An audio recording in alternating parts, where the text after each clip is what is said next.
Stop me if you've heard this before. The Baltimore Ravens offensive line is one of the most talked about things in Baltimore when it comes to this team. And John Harbaugh hinted at maybe a possible shift in how they do things. We talk about that and so much more coming up on Locked On Ravens.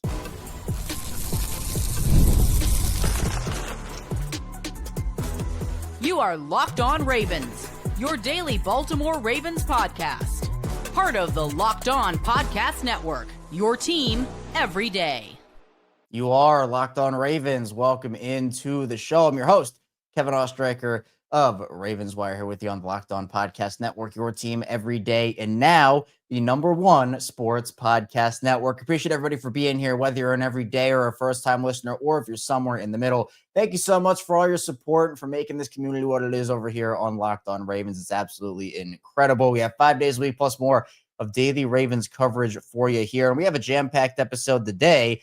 Is John Harbaugh hinted at a possible offensive line shift in how they do things when he was asked about Emory Jones. So we'll talk about that in the first part of the show. Then we'll dive into the Lamar Jackson injury situation. It took another turn on Monday with the injury report. We'll also dive into Kyle Hamilton and the rest of Baltimore's injury situation as they gear up to take on the Bengals on Thursday Night Football and Thanksgiving. Then in the final part of the show, we'll dive into some news, notes, and quotes. We'll recap the Jets game a little more. We'll talk about what a Jets D lineman, he started some beef with the Ravens offensive line for some reason. We'll also talk about that Bengals game a little bit too. Want to remind everyone and tell everyone today's episode of Locked On Ravens is brought to you by FanDuel. Right now, new customers can bet just $5, and if your bet wins, you'll get $300 of bonus bets to use across the app.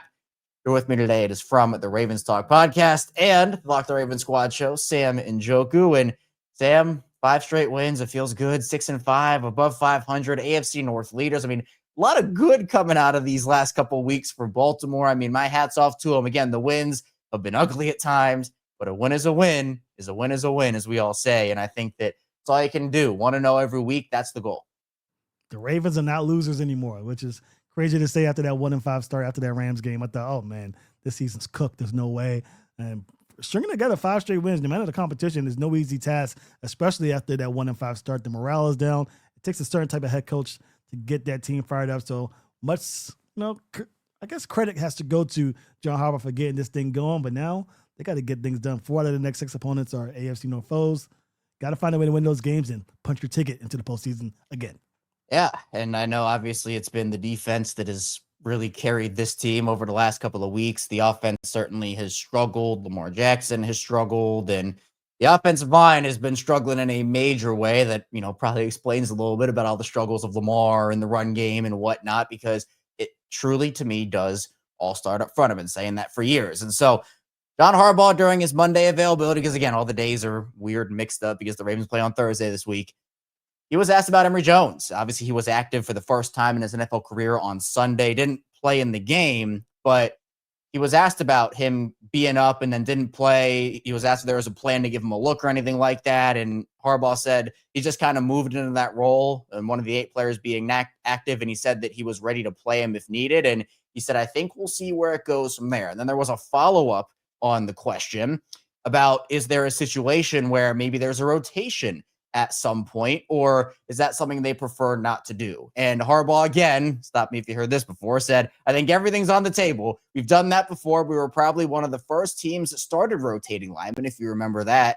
That was kind of unheard of. When did we start? 3, 4, 5 years ago? It was a long time ago. He said, quote, we did it a few times, so I'm definitely not opposed to doing that. Well, again, we've heard John Harbaugh say everything's on the table before and then not do anything. So it's not like I'm anticipating them doing anything, but rotation is something that they have been willing to do in the past. Like John Harbaugh said, it's not new to them.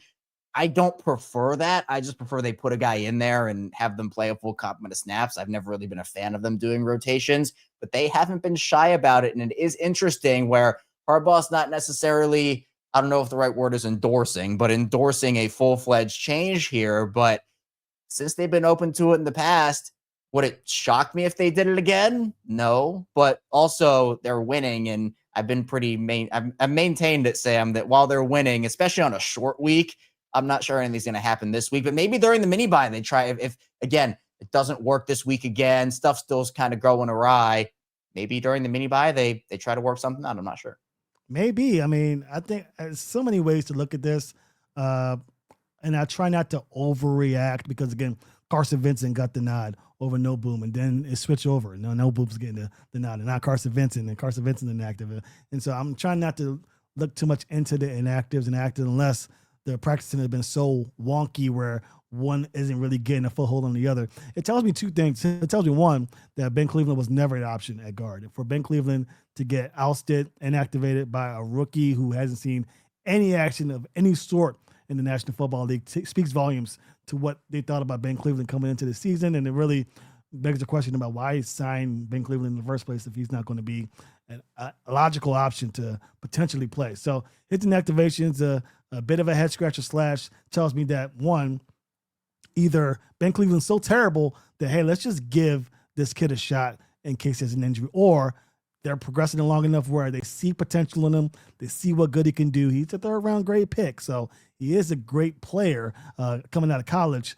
Could they potentially see him overtaking Voorhees or Falele? I will note that during the pregame warmups, he was lining up at left guard, not right guard. So for you Falele haters out there, it would appear as if he was going to come in to rotate. It will be for that Andrew Voorhees spot, who hasn't played well either. I mean, I'm not going to say that it wouldn't be an upgrade if he were to get any type of production out of Emory Jones, but I would say that this is more along the lines of eventually they're going to have to rotate him. Now, I will say again, I thought there was a good chance to put him in during the end of that Jets game when the Ravens were in field goal range. The game was well in hand.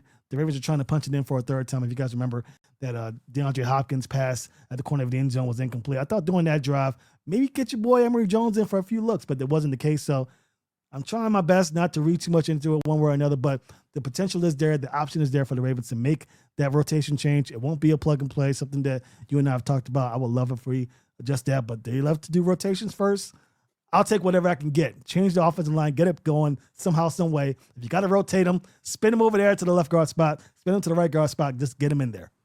Yeah, I'm trying to remember the exact rotations that they had, because it was when Stanley was coming back from his injury, and so they were rotating guys in, and then they were doing it with Morgan Moses too, because I think he was also dealing with something, and then they had done it in the past, and I think didn't they do it with like Tyree Phillips and DJ Fluker for a bit? Yeah. Like they're no stranger. They're no stranger. I think it was Moses and McCary, and then Stanley, and I can't remember who the guy was they rotated in for Stanley, but I feel like it was McCary and Voorhees at one point, wasn't it? Was it?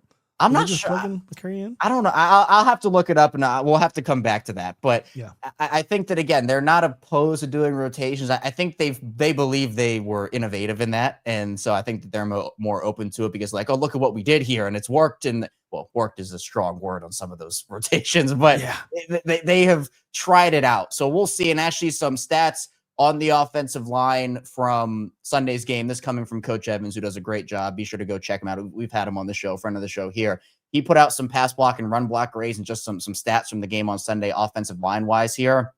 So he noted that the Ravens pass blocking grades here for the game on Sunday: Ronnie Stanley 74.5, Tyler Linderbaum 71.6, Roger Rosengarten 58.8, Daniel Falele 58.8, and Andrew Voorhees 54.7. In the run game, run block grades: Stanley 70.2, Linderbaum 45.6, Rosengarten 75.3, Falele 68.3, and Voorhees 53. So, Falele has gotten the brunt of this, and a lot of it has been like, look, the criticism is deserved. He hasn't been good this year, but you're right. It's not just Falele. All five of these guys have had moments this year. Voorhees as well has been pretty underwhelming for the majority of the season. Voorhees was the worst offensive lineman on the field for Baltimore on Sunday. So I'd be curious to see if they start to rotate guys in and out. Would it be for Voorhees? Would it be for Falele? Would both be? But yeah, that Cleveland signing was it didn't make any sense the second it happened. Makes even less sense now. I don't know what the deal was there. Clearly, he's in John Harbaugh's doghouse. I think it was probably his only option after everything that happened in the offseason with his off-field stuff. And then, the Ravens, I just familiar with the system, I guess, last-ditch resort. Like that maybe could have been it. So I'm curious what that would be like. The pressure's allowed, according to Coach here. Rosengarten with 2, Falele with 2, Voorhees 1, Stanley 1, Linderbaum 0. What was your assessment of the O-line on Sunday, Sam? Did you see anything specifically from certain players, or were you impressed with a guy, not impressed with a guy? What'd you kind of take away? I thought that the offensive line was the reason why the offense struggled, but I don't know, at least from the passing aspect, if I can really say that. The offensive line, as you noted, they only gave up, 3 pressures? Was it 3 or 5 pressures in that contest? So it wasn't, I don't think it was the offensive line that really was doing it for them. I will say the run blocking has been horrendous. It's all year, it just hasn't been good. I didn't see much in the way of improvement in that regard. Falele looked like he was a little better in this contest. I will say that. I was looking at Falele. He did look a little better, but overall, it just seems like the unit as a whole has regressed. I'm not sure if it's on the coaching staff. I'm not sure if it's on the players. Something has happened with this offensive line where they haven't got it together. If they could turn it around to be just as good as they were in 2024, they don't have to be better, just as good, just the same as they were last year, then I think this offense will take that stride to the next level. But again, it's the offensive inability to rush effectively and consistently that is putting a lot of pressure on Lamar Jackson and it's getting him hurt. Yeah, it's true. And I think that, the unit just hasn't been able to be in sync all season. Like, it just feels like they haven't been in sync all year, where like one guy will have a good game and then, 2 guys have horrible games, and it messes up the whole unit. And those 5 guys need to be in sync with protections, with sliding over, with picking up stunts, like, getting out in front, like the whole 9 yards there. So it definitely has been tough and has certainly, I believe, contributed to Lamar's injury situation. Whether that, it definitely, I think, started in week 1 after he got clobbered by Ed Oliver on that play. And then, it's just kind of progressively got worse from there. And Jackson obviously fighting through it. So we'll see. Do I expect the Ravens to make a change on the O-line, especially while they're winning? No, but I did think it was notable that John Harbaugh said he was open to rotations and, or not opposed to it, I guess is the word that he used. So maybe if they lose a couple games, they make a change, or maybe they do want to try to experiment with guys just to see what they have. But,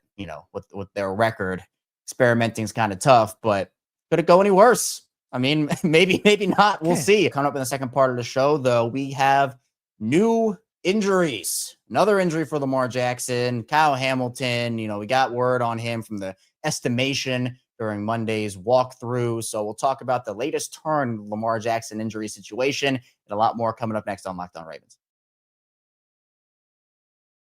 First, this show is brought to you by FanDuel. The NBA is back, and there's no better place to get in on the action than FanDuel, the official sports betting partner of the NBA. Even if you miss the start of the game or want to ride the hot hand, FanDuel has live bets on everything from who will score next to fourth quarter comebacks. Plus, you can even combine your live bets into a same-game parlay for a shot at a bigger payout.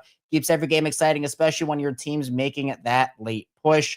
In the NBA, I'm a big Denver Nuggets guy, and right now over on FanDuel, the NBA championship odds, Denver currently has the second best, only behind the Oklahoma City Thunder. Denver is at plus 700, and the Thunder are at plus 160. I like that number for Denver. I think their core is obviously led by Nikola Jokic, but they made a couple of moves in the offseason. They're still getting acclimated, dealing with a couple injuries right now, but once those guys get back, I really think they can go on a major run. So right now, FanDuel is giving new customers $300 in bonus bets when your first $5 bet wins. So head to FanDuel.com to sign up and play your game with FanDuel, the official sports betting partner of the NBA. Back here, Locked On Ravens, Kevin Oestreicher and Sam Njoku still rocking out with you here on this Tuesday edition of the show. Ravens play in just 2 days. Thanksgiving night matchup against the Bengals, and then they'll have another mini bye week before wrapping up their homestand with the Pittsburgh Steelers. So exciting times with the Ravens on a 5-game win streak. A lot to tip your cap to them on, and especially getting out of that 1-5 rut, which, a lot of people didn't believe that they could. If they were at 1-6, I would have said, all right, you're done. But luckily, they never got to that point, and they've won 5 straight games, which is absolutely unbelievable. But Sam, Lamar Jackson, something just looks off, it feels like, with him. Him missing the month with the hamstring, coming back. He's been on the injury report with all types of injuries over the last handful of weeks, and that did not change on Monday as a new injury has popped up for Lamar Jackson, this time a toe injury. So Jackson has now dealt with hamstring, knee, ankle, and toe injuries this year. For Lamar, he was estimated as a non-participant during practice. Again, walkthroughs, you don't really to walk through. So you estimate that practice participation, but outside of Lamar, a couple of other guys didn't practice. We'll get to those guys in a few minutes, but with this Lamar situation, feels like maintenance days are probably going to be a constant with him throughout the remainder of the season. We'll see how it progresses, but Man, I think first we have to start with just new injuries every week. that is the third straight week with him with something new on the injury report, with the knee followed by the ankle followed by the toe. I mean, how concerned do you, Sam, with this situation, especially with, how Lamar looked? And while he himself has said he kind of can't call whether the injuries are affecting him, certainly felt like he was walking around a little gingerly at times after getting hit, getting up a little gingerly. What's your read on it? I'm concerned. I mean, I've been trying to save face here and say, well, he's out there, he's playing. I'm concerned. The offense has struggled. A lot of that, in my opinion, has to do with his inability to run with the football. I think that the Ravens didn't run any read option on Sunday against the Jets, which tells me that they're not comfortable with him running the football right now. Lamar Jackson might not be comfortable running the football right now, and that's going to impede what this offense is able to do. I think what we saw in the first half against the Bills, where Lamar Jackson was using that read option, was pulling back, something that we didn't see in the division round in the postseason. One of the reasons last year where I thought the Ravens really fell short was they didn't run a lot of read option. The weather wasn't that great, and maybe the footing wasn't, there for the Ravens to run it. But man, you would think that if the Ravens ran the read option effectively this year, then the running game would be a little more successful, because the Ravens, I guess the opposing defense would have more than one runner to watch out for. So yeah, all in all, I'm a little nervous. I mean, the toe injuries now there. Was it a turf toe? Was it a mini turf toe? Was it just a sprain? We don't know what's going on with the toe. Ankle injury, that we believe that slowed him down in this contest with the Jets. Hamstring injury, we assume that's good, but we saw with Roquan Smith how hamstring injuries can sneak back if not held carefully. The knee injury, knee soreness, swelling. That whole, I don't know if it's the same leg or if it's a different leg. We don't know. Whatever it is, it's something that's going to impede him from being the Lamar we've seen in years past. He's only 28, he's a young guy still, but those injuries do take a toll. And if he's not able to be 100% and the rest of the team can't pick up the slack, could cost him later in the season. And he took hits in this game too against the Jets where he just kind of cringed, like, oh, like every time Lamar gets hit, knowing he's dealing with these injuries, I'm like, oh, please, Lamar, get up. And, obviously he was fine in this Jets game. And, John Harbaugh was asked again on Monday about whether the injuries have impacted his play. And Harbaugh said he can't really say. He said he's proud of Lamar, et cetera, et cetera. So, again, we're not really getting concrete answers, and not that I expect the Ravens to give them, considering that they do like competitive advantage, and them saying, oh, Lamar is feeling this or feeling that is not going to do anything for them. So, you just kind of have to go off of your eyes. And I think that it's both, right? Where, Lamar is going out there, he's fighting, he's a warrior. I mean, he's going through these injuries, he's fighting through them, going out there, playing in the games. And, he says that, and Lamar's a competitor, he's a prideful person. Like, he's not going to let those injuries be an excuse for, the offense struggling or this, that, and the other. But the hits he has taken this season, particularly because of the offensive lineman's inability to block, it's frustrating that it's been a full year thing for Lamar kind of going through, having to Superman through and put on that cape and kind of go out behind that O-line that is, again, going through their own struggles. And, you see him getting crunched by guys and getting hit by guys and thrown down by guys. And you're like, man, I mean, it takes a toll on anybody, right? Any player who goes through that type of hit cycle is going to feel it, I feel like. Yeah. And, we talk about Lamar Jackson trying to be Superman. He's not going to be Superman this year. I don't think that he has the red cape in him this year. He's probably going to be more like Batman.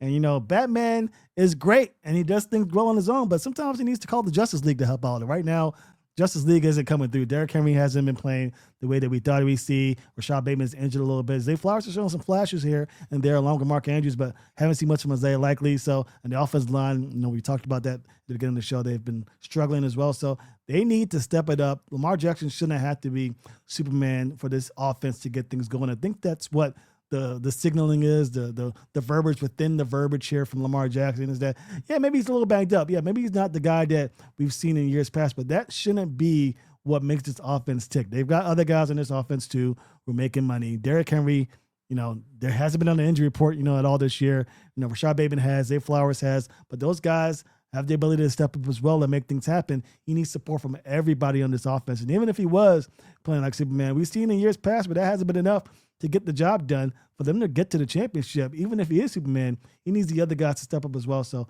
the offense needs to find a way. I start and you start as well with the offensive line. We talked about it all year. If the offensive line is going to get their act together, this offense isn't going to sling it. They're not going to go far, no matter how injured Lamar Jackson is. Of course, the injury is concerning, but it takes a village out here to get it done, and so far the village has been unsuccessful. I'm glad that they're winning these games and still have the mindset of, okay, we need to be so much better here. Like, you know, Lamar talked about it, Derrick Henry, Linderbaum, et cetera. Like, everybody's talking about it here of underachieving and we need to be better. And I'd rather them have those thoughts after winning and being able to adjust than after losses. And you're like, okay, well, man, that's a really tough loss to take right now, especially with where their record was. Now, Lamar is not the only injury situation to monitor. There are a couple of others ahead of this Thursday night game with the Bengals. Rashod Bateman, he was limited in practice on Monday. Again, this is all a walkthrough, so estimation, but Rashod Bateman, a limited walkthrough participant in the estimation. Kyle Hamilton, he didn't practice with an ankle injury. Rashod also, he was dealing with the ankle thing too. Taven Bryan, he has a knee issue. He didn't participate. And John Harbaugh said that's going to be a short, maybe like a short-term IR, 3 to 4 week thing. Travis Jones had an ankle injury.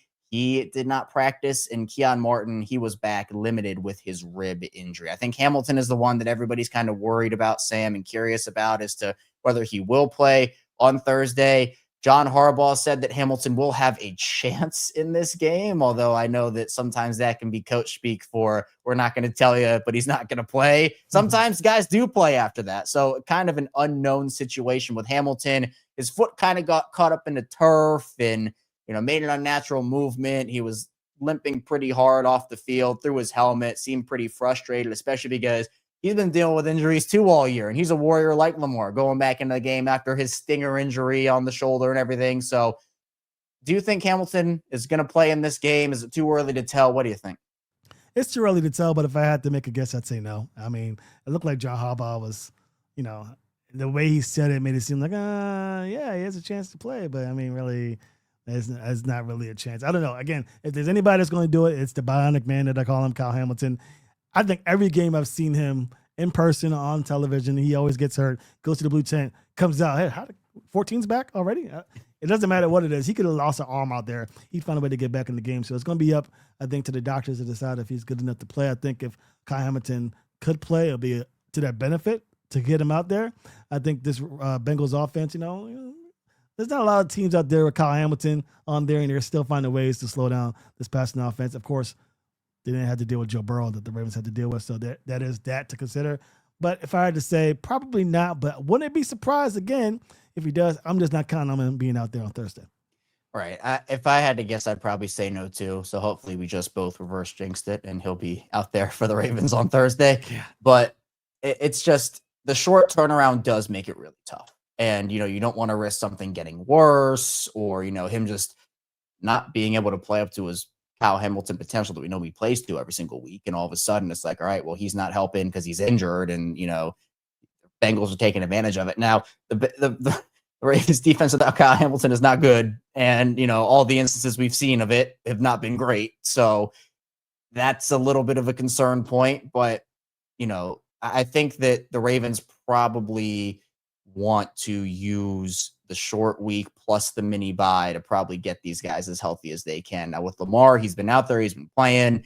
I would expect him to play in this game, as we've kind of seen, but with Hamilton, it might be a little bit different with that ankle, because the ankles can be tricky, especially when your foot gets caught in the ground like that. So we'll have to see. But for the Bengals, T. Higgins not going to play in this game. Trey Hendrickson not going to play in this game. So both teams, if Hamilton doesn't play, you know, Bateman, maybe if he's not back for this week, we'll see. Both teams dealing with some stuff right now ahead of that Thursday night matchup. And coming up in the final part of the show, we'll talk a little bit about that Ravens and Jets matchup in a little more detail. Plus, we'll dive into the Bengals game, as well as Jets D lineman. He started some beef with the Ravens O-line, so stay tuned. Plenty coming your way on Locked On Ravens. Today's show is brought to you by our friends over there at Peloton. Look, folks, it's time to break through the busiest time of the year with a brand new Peloton cross-training Tread Plus that's powered by Peloton IQ. It's Peloton's most elevated technology and equipment yet that gives you real-time guidance, and it gives you endless ways to move, whether you want to work out by yourself or if you want to work out with your favorite instructor, like my personal favorite, Alex Toussaint. He always gets me fired up to tackle the day. And the thing I like about Peloton, it helps me achieve more in less times. They have features that help you plan, stay motivated, track your progress, and Peloton IQ also provides personalized workout plans and recommendations. That's something that I use right now during the busiest time of the year covering the NFL. They plan my workouts for me based on my mood, my vibe, and also my favorite instructors. So make sure you check it out and use it because it also helps you correct your form in real time and it maximizes your reps. It counts your reps so that you can do it smarter, safer, and more efficient. Let yourself run, lift, flex, push, and go. Explore the new Peloton cross-training Tread Plus at onepeloton.com. Back here, Locked On Ravens, rounding out the show, Kevin Oestreicher and Sam Njoku. Again, we're 5 days a week here on Locked On Ravens, so thank you so much for the support, and thank you for making Locked On Ravens a part of your day and your first listen each and every single day. You can hit the like and subscribe button in video form and follow along and subscribe in audio form or anywhere you get your podcasts. And, of course, it's the same show, both audio and video. All right, Sam, this Jets game, 23-10, rough first half for the offense. Defense, again, kind of had to keep them attached, but they got the job done, you know. Timely plays from the offense, timely plays from the defense. I mean, Marlon Humphrey's turnover. I mean, I need to, again, tip of the cap to this defensive unit for what they've been able to do this season, particularly after the bye. Early on, it wasn't great, but they have found themselves. Draymond Jones, 1.5 sacks. Marlon with the big turnover. You know, Roquan, outside of his missed sack on Tyrod Taylor, played really well. Hamilton all over the place. I think we've seen some of these rookies really take a leap, like Teddy Buchanan, Mike Green. You know, Travis Jones is getting involved and getting pressure out there. TJ Tampa, welcome to the NFL moment for him with his first career interception. So we talked a lot about the offense, talked a lot about Lamar and how he kind of struggled in this game. The O-line struggled in this game. Run game struggled in this game. Well, let me tell you, the positives in this game coming from the defense, it was awesome to see because overall, I'd say it was a pretty dominant day for the Ravens defense. It sure was. And it gets me very excited for what they're going to look like in these next few weeks. Now, again, blitzing the way the Ravens have to blitz in order to get pressure sometimes will not be conducive to success, especially with guys like Joe Burrow on the docket. But I think that, you know, they can get after a guy like Mason Rudolph or Aaron Rodgers, whoever goes out there for Pittsburgh, as well as Drake May, even though he's shown signs of life. Jordan Love, give or take, we'll see. Maybe the pressure gets to him and they do something about it, but I'm sure in practice they have to do with Micah Parsons and he has to process on the fly. The point is, this defense travels. Doesn't matter who they're going up against. Yes, they're going to have success against these lesser quarterbacks, but even the top-tier quarterbacks have to deal with the offensive line that's unable to get, you know, protection going against guys like Kyle Hamilton, screaming in. Keon Martin, when healthy, can be an option to blitz for Zachary Orr. So overall, this defense playing very well. Very happy to see it. As much as we love Lamar Jackson and going and getting the job done, this is a city in Baltimore that prides itself on defense. And when the defense plays well, everybody's happy. So nothing but happy things to say about this unit. Hopefully they can get the ball going and keep it going these last 6 weeks of the season. Yeah, it's been awesome. It's been great. And they need their defense to play this way for the remainder of the year. Again, some tough offenses coming up with teams like Cincinnati. Like you mentioned those offenses, but I still think that they did what they were supposed to do. Like, that's the big takeaway for me. They did what they were supposed to do, and now you can carry that momentum. So I love that. Now, special teams also, you got to game balls all the way around. Jordan Stout, Tyler Loop, Nick Moore, everybody getting involved on that. Stout has been incredible. I mean, I'd be floored if he wasn't the Pro Bowl pick for the AFC this year. And he's working his way to an all-pro campaign here and a decent contract. This is his contract year. You know, Loop has been great. Those snaps have been looking crisp from friend of the show, Nick Moore. So that whole unit has really helped. And again, like the defense, I'm sure the defense loves Jordan Stout. And guys talked about that, where it's like, you know, the Ravens, the offense with their struggles, punting the ball away at like their own 30, 35-yard line, and Stout just sends it like 60 yards down the field, 70 yards down the field, and just flips the entire field where, you know, when you don't have as good of a punter as that, those drives for the opposing offense can sometimes start after a punt at their own 40-yard line, maybe closer to midfield when the field doesn't get flipped after a return. That one punt where it hit like right around the 5-yard line and just 90-degree angled essentially out of bounds, like perfection from Jordan Stout. I can't say enough good things about that group. I can say one more good thing about him. Jordan Stout's going to get paid. He is going to get paid a lot of money. And what a time. I mean, I don't know how these players do it. Contract years, they just step up. And I don't know what they're doing, but keep on doing it, Jordan. I mean, the 74-yarder, accompanied by the 67-yarder, just poetry for the special teams. You know, as you mentioned it, the defense loves it because it pins the offense back, gives them more of a field to go through in order to get through that defense. So that special teams unit is looking really good. And shout outs to Nick Moore. He is, in my opinion, the captain, the linchpin of these two guys. He's the guy snapping it to Jordan Stout, snapping it to Tyler Loop. So all three of those guys deserve nods. And I think, as you mentioned, Jordan Stout may be looking at an all-pro nod here, which would be huge for him based on the way that his contract situation is shaping out. Could be a big-time year for Jordan Stout in the offseason. Yeah, I love it. And special teams is such an important and underrated part of football. And, the Ravens have really made sure to pride themselves on it for years and years. I mean, that's John Harbaugh. He's a special teams guy. So it's been their identity for a long time, and feels like it's back now with these guys playing the way that they are. Now, one more note about the Jets game is there was a tweet from Ravens Nation Live who said, kind of talked about, because you mentioned some of the pass blocking, and the tweet here says, Ronnie Stanley dominated Jets edge Will McDonald on Sunday, allowing just one pressure on 22 pass block snaps. And on the right side, Roger Rosengarten held his primary matchup, Jermaine Johnson, to 0 pressures on 18 snaps. And Jermaine Johnson, he took exception to this and said, he responded to this and said, quote, I cooked 70 with some laughing emojis, even with the chip help. Having 8 back there saved him. So fighting words there from Jermaine Johnson. And then Cole Jackson, he put out some tape about Jermaine Johnson getting put into the dirt by Rashod on a play on that, actually the Henry run for a touchdown. And Jermaine Johnson responded and, did this whole, this is how you know that this is how I know that you don't know ball. Again, these are some fighting words here because the Jets lost the game while the offense didn't perform up to the standard. You mentioned it, it was more so the run blocking and the pass blocking to me. And, at least when you do something like this, have the film to back it up. I mean, there really was not film to support this. It was hilarious. I was waiting for Cole to put it out there because I did see the tweet in real time, and I was waiting for Cole. I was going to go ahead and look at the film myself to pinpoint what it is. I think Cole is going to have it. And, of course, he stepped up to the play, and, yeah, he got beat like a drum on almost all. I think he had one win out of those 18 snaps, and I think that's what Pro Football Focus gave him in that regard. So, yeah, I mean, it's tough when you got, the film out for the media and for fans and for the public to consume. You can't really just go out and tweet anything. I will say that he did make some sense with the run blocking a little bit, I guess, but overall, we were talking about pass protection and being able to get after the quarterback, and he didn't succeed on that, my friend. So shout out to 70 for getting the job done. Not much in the way of chipping in that regard either to protect him. Lamar Jackson did do some maneuvering to get out, but he was never in any real danger of getting sacked with Rosengarten out there blocking and protecting him very well. So better luck next year. I'm sure the Jets and Ravens will meet up again in some future game, and maybe he'll get another shot at it. But in this contest, I think